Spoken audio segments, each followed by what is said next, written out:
अब इसको इस तरह से भी सोचे, हनुमान जी को जानते हैं, लेकिन हनुमान जी को श्राप लगा था ये कितने लोग जानते हैं? अब हनुमान जी को मतंग ऋषि ने क्यों श्राप दिया? हनुमान जी को मतंग ऋषि ने श्राप दे दिया। हालांकि कुछ लोग कहते कई ऋषियों ने श्राप दिया, कुछ लोग कहते मतंग ऋषि ने श्राप दिया, जबकि मतंग ऋषि हनुमान जी के बड़े प्रियजन थे, नाना लगते थे। हनुमान जी की माता का क्या नाम था? अंजना। वो मतंग ऋषि को अपना गुरु मानती थी, अपना पिता मानती थी। देवी अंजना को संतान नहीं हो रही थी, तो मतंग ऋषि ने ही बताया था कि भगवान शिव की आराधना करो तो संतान पैदा लेगी, यानी हनुमान जी के जन्म के लिए भगवान शिव की आराधना करने के लिए मतंग ऋषि ने ही कहा था माता अंजना को। और मतंग ऋषि कौन थे? शबरी के भी गुरु थे, माता शबरी के। उन्होंने कहा था प्रतीक्षा करो, इसी रास्ते से भगवान राम जाएंगे और तुम्हें दर्शन देंगे, तुम्हें मुक्त करेंगे। और मतंग ऋषि ने ही हनुमान जी को श्राप दे दिया। बड़ा अटपटा तो लगता है, क्योंकि हनुमान जी बड़े उत्पाती थे, ये मालूम है कि नहीं? कभी किसी का कमंडल उठा लेते थे, कभी किसी की दाढ़ी नोच देते थे, उत्पाती थे। परेशान हो गए तो मतंग ऋषि ने श्राप दे दिया कि तुम अपनी सारी शक्तियों को भूल जाओगे।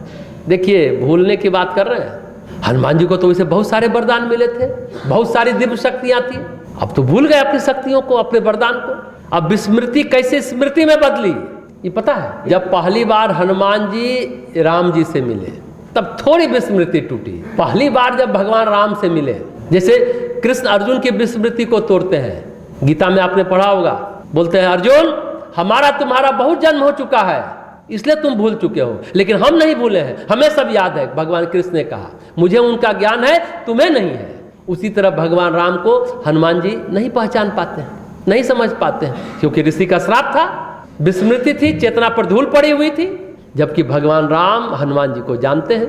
थोड़ी विस्मृति टूटी राम जी को देख करके, तो उनको लगा, थोड़ा वो समझे। अगर युवाओं का कोई आदर्श हो सकता है, कभी हम उस पर बात करेंगे, आदर्श हनुमान जी को बनाना चाहिए, समझे ना? युवाओं का कोई आदर्श तो हनुमान जी को बनाइए। थोड़ी विस्मृति टूटी, बहुत मेधावी थे ना, बहुत। हनुमान जी समझ गए, क्या जवाब देते हैं? बोले प्रभु मैं तो आपकी माया में ही आपको भूल गया हूं, हाँ आप चाहेंगे तो हमें याद आ जाएगा कि आप कौन है। कितना बढ़िया जवाब देते हैं, देखिए उत्तर देने का तरीका। आपकी माया में ही भूला हूं, बस आप चाहेंगे तो हमें याद आ जाएगा। और जब वानर सेना सीता जी को ढूंढने चली, सभी लोग भगवान राम को प्रणाम करके निकल रहे थे, सबसे अंतिम में हनुमान जी ने भगवान राम को प्रणाम किया, तो भगवान राम ने हनुमान जी को अंगूठी दी अपनी कि तुम सीता जी को दे देना। उनको पता है कि कौन खोजने वाला है, भगवान राम को सब पता है। लीला कर रहे थे ना, सब लोग कहते हैं ऐसे हुआ वैसे हुआ, रोने लगे, वन वन भटकने लगे। जब सती को संदेह हो सकता है तो आम जनता क्यों नहीं उन पर राम जी के बारे में संशय करेगी? सती को मिला करे, भगवान शिव इनको प्रणाम करते हैं। ये व्यक्ति तो साधारण इंसान की तरह पत्नी के वियोग में रो रहा है, बिलख रहा है, तो सीता जी का वेश बना करके गई थी। शिव जी भी बोल दिए कि उसके हम तुमको स्वीकार, तुम संशय कर रही है, तुम बेकार कर रही है। लेकिन सती जी को क्या चढ़ा गई, तुम्हारा सीता जी का वेश बना के चली।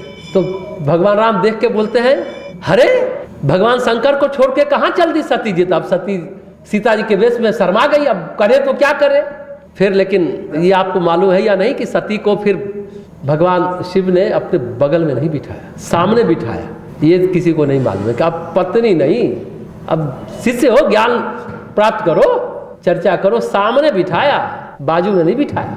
अंत में हनुमान जी ने प्रणाम किया है, सीता जी को अंगूठी दे देना। अब सब वानर सेना पहुंच गई कहाँ? समुद्र किनारे। अब सभी बंदर अपनी अपनी हाँक रहे हैं।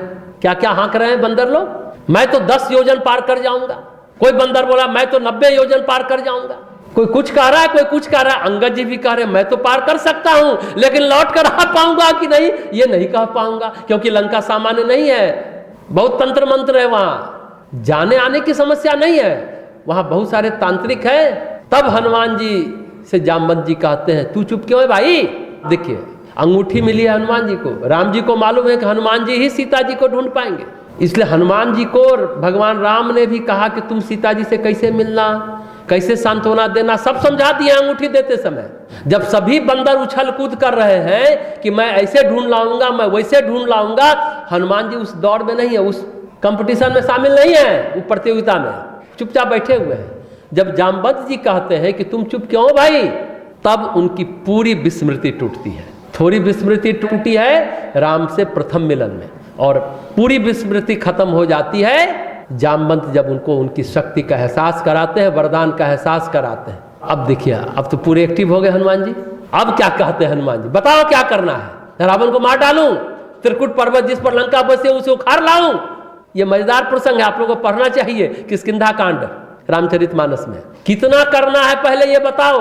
अरे बचपन में माँ टोकती थी, बुजुर्ग लोग टोकते थे, मतंग ऋषि चिल्लाते थे, इतना क्यों कर डाला? इसलिए पहले बता दो कितना कर रहा है। जामवंत जी को कह रहे हैं, तो जामवंत क्या कहते हैं? बस सीता जी को देखकर आ जाना, उससे ज्यादा कुछ मत करना। लेकिन हनुमान जी को चैन मिलेगा? उनको थोड़ा कहे तो ज्यादा करते हैं। अब जामवंत जी ने, भगवान राम ने कितना कहा था? बस इतना कहा था कि सीता जी को समझा बुझाकर धैर्य बंधाकर आ जाना, पर आ गए क्या? जब इतना ही कहा था तो लंका जला दिया, सिपाहियों को मार दिया, अक्षय कुमार को मार दिया। अगर कहीं धोखे से जामवंत जी कह देते कि तुम हाँ ठीक है रावण को मार डालो, तो पता नहीं और क्या क्या कर डालते। अब कौन है हनुमान जी? रुद्रावतार है ना, उनको रावण को मारने में कोई थोड़ी दिक्कत है। रावण को भी किसका वरदान मिला हुआ है? किसी से नहीं मरेगा वो, लेकिन उसको ये वरदान नहीं मिला कि नर और बानर से तुम नहीं मरोगे, ऐसा वरदान नहीं मिला था। और हनुमान जी तो वानर रूप में है, उनके लिए तो सहज था रावण को मारना। तो जामवंत ने कहा वो तो बात ठीक है, लेकिन कि तुम कुछ भी कर सकते हो, लेकिन ब्रह्मा जी ने हमें बताया है कि कैसे कैसे घटनाओं को घटित होना है। अगर तुम ऐसे करेगा तुम तो यहीं पर रामायण को विराम दे देगा। किष्किंधा कांड में हनुमान जी इतना कर देते तो फिर आगे सुंदर कांड, लंका कांड, अयोध्या कांड, उत्तर कांड होता क्या? नहीं होता।